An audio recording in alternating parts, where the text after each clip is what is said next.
Hello प्यारे बच्चों, आज हम वर्कशीट नंबर 59 जो कि 10th क्लास की वर्कशीट है और आप सबको मिल रही है 23 तारीख को, वो कर रहे हैं। तो सभी बच्चे तैयार हैं? वर्कशीट किस पे आधारित है? वर्कशीट है आपकी, आप सबने पढ़ा था कि कैसे एक कांच की पट्टी से, है ना, एक दर्पण से, कैसे दर्पण से क्या होता है बेटा? दर्पण से परावर्तन होता है। ये हमें पता है। कोई भी चमकीली सतह है, अगर एक साइड पॉलिश की हुई है वो चमक रही है, यहाँ तक कि स्टील का बर्तन नया नया चमकता है ना। तो कोई भी चमकीली सतह से जब प्रकाश उस पर पड़ा और वो चला गया टकरा के, उसको नाम दिया हमने परावर्तन।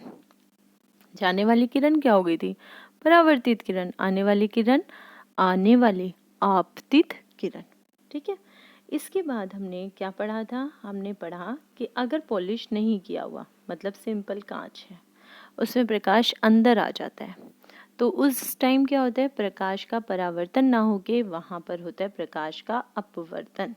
क्या होता है बच्चों? अपवर्तन। इस हिसाब से प्रकाश की किरण आई तो उसको बाहर निकलना भी ऐसे ही होना था, लेकिन ऐसा नहीं होता, जबकि उसका थोड़ा सा बदल जाता है रास्ता और वो ऐसे निकल आती है।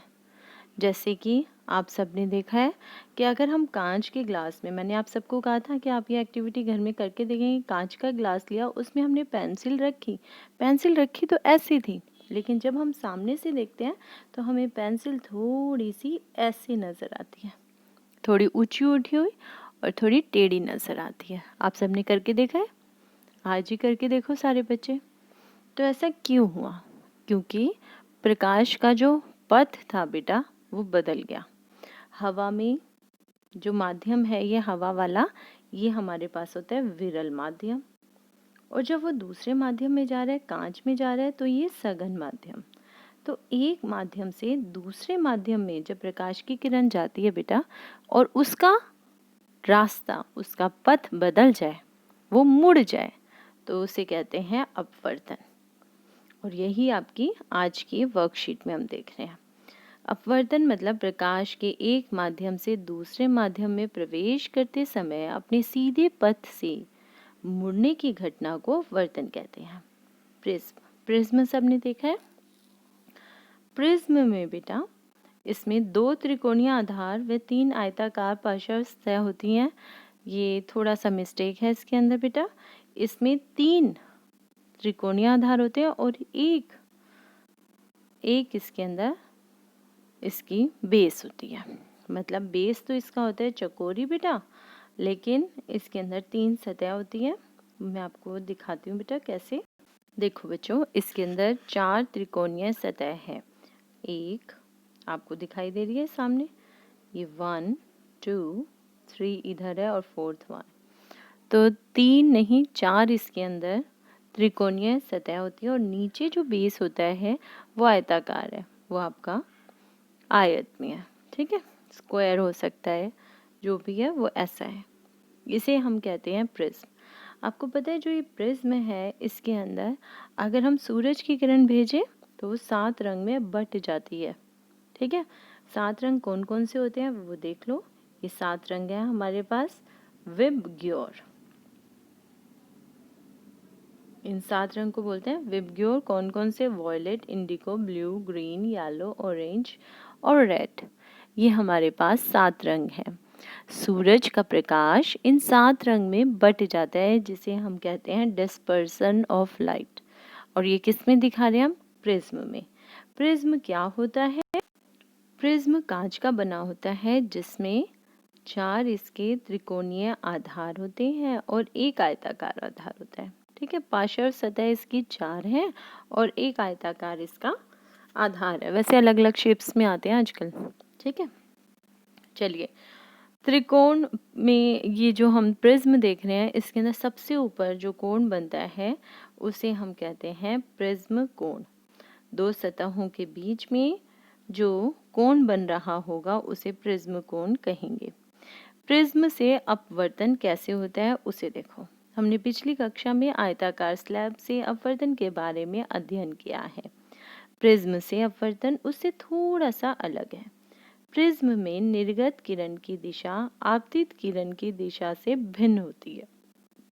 मतलब जब हमने कांच के स्लैब में किया था बच्चों, तो क्या हुआ था, कांच के स्लैब से हमने ये देखा था ये इधर आनी चाहिए थी, नहीं आई, उसकी दिशा थोड़ी सी ऐसे हो गई, लेकिन आई यहीं पर आई ना, ये भी इसी साइड जा रही है, ठीक। लेकिन प्रिज्म में ऐसा नहीं होता। देखो कैसे नहीं होता, वो भी दिखा देती हूँ। मैं इसको थोड़ा सा एनलार्ज करती हूँ बच्चों, ये आपको अब क्लियरली दिखाई दे रहा होगा। तो इसके अंदर देखो आने वाली किरण ये है, हिसाब से ये दूसरी किरण होने के बाद ये यहीं से यूं जानी चाहिए थी, लेकिन ऐसा नहीं होता। इसके अंदर बिल्कुल अलग दिशा नीचे की तरफ चली गई। दिखाई दे रहा है सबको? ये है प्रिज्म में, ठीक है। तो प्रिज्म में अपवर्तन उससे थोड़ा अलग है कांच के स्लैब से। इसमें प्रिज्म में निर्गत किरण की दिशा आपतित किरण की दिशा से भिन्न होती है। निर्गत मतलब बाहर निकलने वाली। इस कारण प्रिज्म से अपवर्तन के दौरान एक और रोचक घटना होती है। अब वो रोचक घटना क्या है वो देखते हैं। पहले देख लो कैसे होगी। आने वाली किरण ये है आपतित किरण, जाना चाहिए था सीधा, सीधा नहीं गई, जबकि एक माध्यम से दूसरे माध्यम में जब गई तो इसकी जो स्पीड है वो बदल गई बेटा, और ये इस तरह से चली गई। उसके बाद जब बाहर आई तो ये फिर अभिलंब से दूर हो गई, ठीक है। तो हमें जो दिखाई दी, हमें ये दिखाई दिया कि सूरज की किरण इधर से जा रही है, फिर अंदर सीधी जा रही है और फिर यहाँ चली गई। मतलब निर्गत कोण कौन सा हुआ बेटा, जो अभिलंब के बीच में बन रहा है, ये निर्गत कोण है, और ये किरण थी निर्गत किरण, ये वाली। जबकि आने वाली किरण ये है, और इसका आपतित कोण कौन सा है, ये वाला, राइट। ये आई है और ये आर हो गया, आपका ई हो गया। निर्गत किरण का निर्गत कोण ई है, ठीक है। चलिए अब एक घटना और हो गई, वो घटना क्या थी वो देखते हैं। एक और रोचक घटना होती है जिसे कहते हैं विक्षेपण, मतलब डिस्पर्सन, ठीक है। विक्षेपण मतलब सूर्य का श्वेत प्रकाश जब प्रिज्म से होकर गुजरता है। देखो सफेद रंग का प्रकाश यहाँ पे हमें आता हुआ दिखाई दे रहा है, और वो 7 रंग में एकदम से बट जाता है।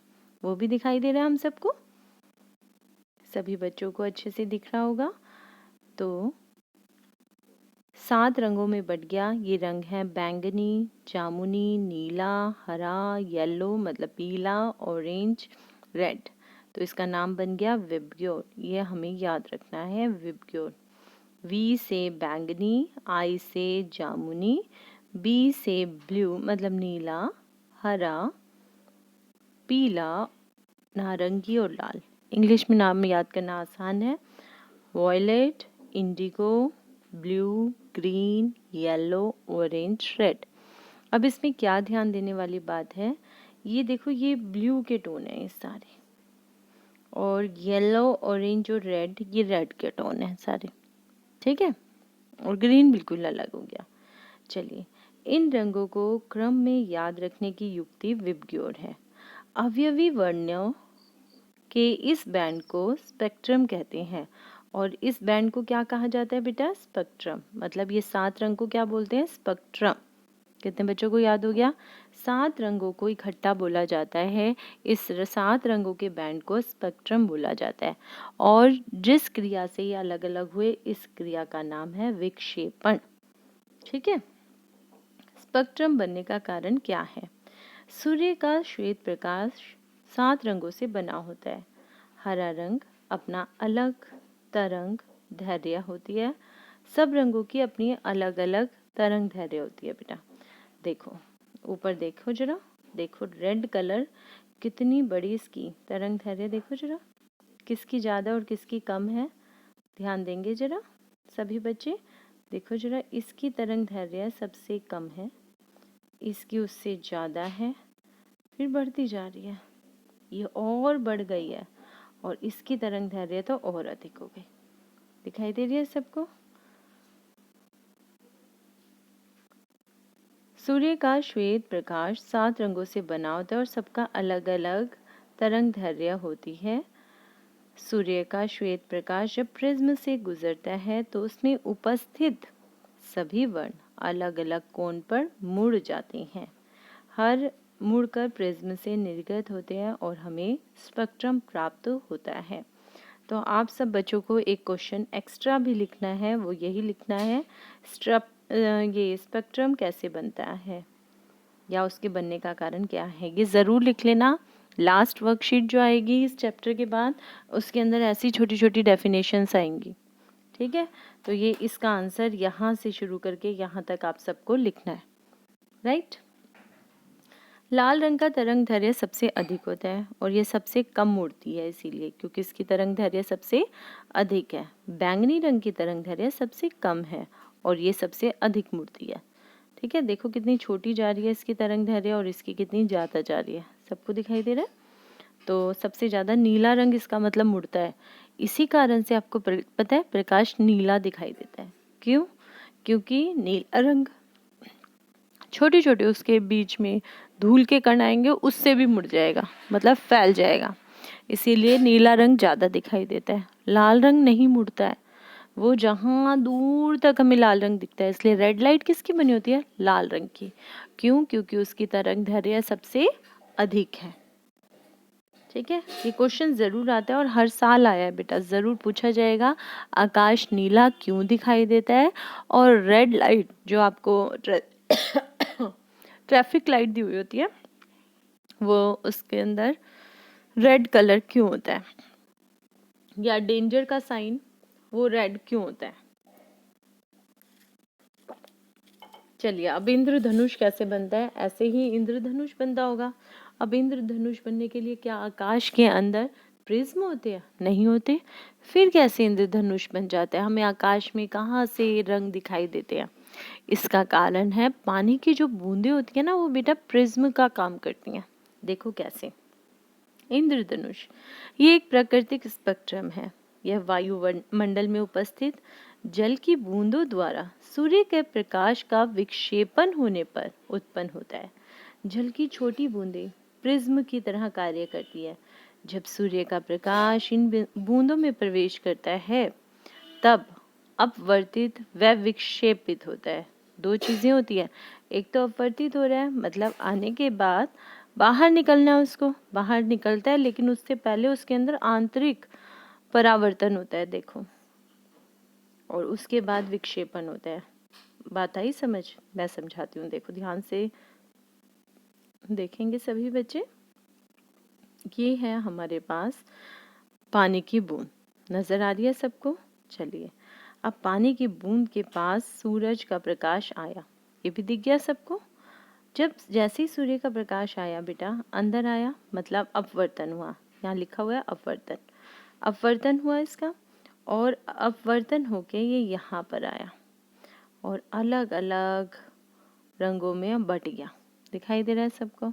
उसके बाद इसमें होता है पूर्ण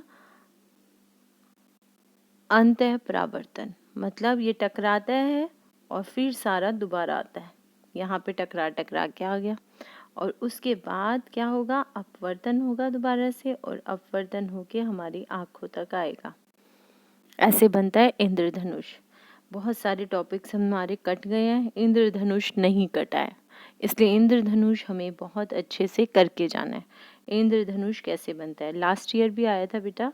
इंद्रधनुष बनाने में कुछ भी नहीं है, यही फिगर आपको ऐसे ही बनानी है कॉपी में, और इसकी प्रैक्टिस अभी से करना शुरू कर दो। जैसे ही आपको वर्कशीट मिली है आप इस इंद्रधनुष को अपनी कॉपी में बनाओगे और ऐसे ही बनाओगे, इतने ही रंगों का प्रयोग करोगे। 7 रंग हमें दिखाने हैं, सातों रंग अपनी ज्योमेट्री बॉक्स में रख लो अभी से। जब पेपर आएगा, क्वेश्चन जैसे ही आया आपको ये बनाना पड़ेगा, ठीक है। तो इंद्रधनुष जो है वो कैसे बना ये मैं आपको समझा चुकी हूँ। क्वेश्चन आ रहा है, प्रकाश का आयताकार स्लैब से विक्षेपण प्रिज्म से विक्षेपण से किस प्रकार भिन्न है? तो बताओ भाई, प्रकाश का आयताकार स्लैब से भी क्या विक्षेपण होगा और प्रिज्म के विक्षेपण से किस प्रकार भिन्न है? देखो सबसे बड़ा जो इसके अंदर अंतर आया था बेटा वो ये था कि निर्गत किरण की दिशा अलग होती है। प्रिज्म से, ये आयताकार स्लैब से अपवर्तन यहाँ तक करके, प्रिज्म से अपवर्तन उससे थोड़ा अलग है, क्योंकि प्रिज्म में निर्गत किरण की दिशा आपतित किरण की दिशा से भिन्न होती है। बस यही लिखना है हमें, ठीक है। यहाँ से शुरू कर देना, ठीक है, और यहाँ तक लिख देना फर्स्ट क्वेश्चन का आंसर। सेकंड क्वेश्चन लिखते हैं, इंद्रधनुष का निर्माण किस प्रकार होता है। ये तो आ गया क्वेश्चन, आप सबको ये क्वेश्चन इसका मतलब कॉपी में करना ही है। पूरा इंद्रधनुष के बारे में यहाँ से लिखोगे एज इट इज, जैसे दिया हुआ है, ठीक है। और उसके बाद आपको इसके अंदर ये चित्र भी बनाना है, दोनों चीज करनी है, ठीक है। नेक्स्ट क्वेश्चन है, लाल रंग का तरंग दैर्घ्य सबसे अधिक है। यहाँ पर पहले वाले में अधिक लिखना, दूसरे में क्या लिखेंगे, दूसरा क्या कहता है, वह बैंगनी का सबसे कम है। इसमें पहले दे रखा है कम, यहाँ पे तरंग दैर्घ्य लिख देना, तरंग दैर्घ्य। कम तो इसने दिया हुआ है, आपको लिखना है तरंग दैर्घ्य। वह बैंगनी का तरंग दैर्घ्य सबसे कम होता है, ठीक। किसी प्रिज्म का विक्षेपण कोण किसे कहते हैं। दो पार्श्व सतहों के बीच के कोण को प्रिज्म कहते हैं। ये देखो, ये दिया हुआ है आपको, दो निकटवर्ती पार्श्व सतहों के बीच का कोण, सबको मिल गया। और ये आप बना के भी दिखा देना, यहाँ बना हुआ है प्रिज्म कोण, ठीक है, दो निकटवर्ती पार्श्व सतहों के बीच का कोण। तो वर्कशीट तो आसान है बच्चों, अगर आप करोगे तो कोई मुश्किल नहीं है। अपना कोरोना का भी ध्यान रखना और हाथ को नियमित रूप से धोते रहना, ठीक है। बाजार से आए, स्कूल तो जा ही नहीं रहे हो, बाजार से आए हो, बाहर से आए हो, कहीं से भी आए हो, तो हाथों को धो। ये वर्कशीट थी, आसान थी, प्रिज्म के ऊपर थी, पूरी विक्षेपण के ऊपर थी, 7 रंगों की बात की हुई है। 7 रंग मतलब इंद्रधनुष सबसे अच्छा लगता है। अगली वर्कशीट में भी परावर्तन अपवर्तन के बारे में ही बात होगी, इसलिए पिछली सारी वर्कशीट्स आप ज़रूर देखो बेटा। मैंने चैनल पे सारी वर्कशीट बनाई हुई है, आप पिछली वर्कशीट्स ज़रूर देखना, क्योंकि प्रकाश वाला चैप्टर कुछ न्यू है। अभी तक हमने परावर्तन नहीं पढ़ा था, गोलीय दर्पण के बारे में भी नहीं पता था, प्रिज्म के बारे में तो हमने बिल्कुल भी नहीं पढ़ा था, ठीक है। फिर भी कुछ प्रॉब्लम आती है तो पूछ लेना, ठीक, कमेंट बॉक्स में लिख लेना। थैंक यू फॉर वॉचिंग बच्चों।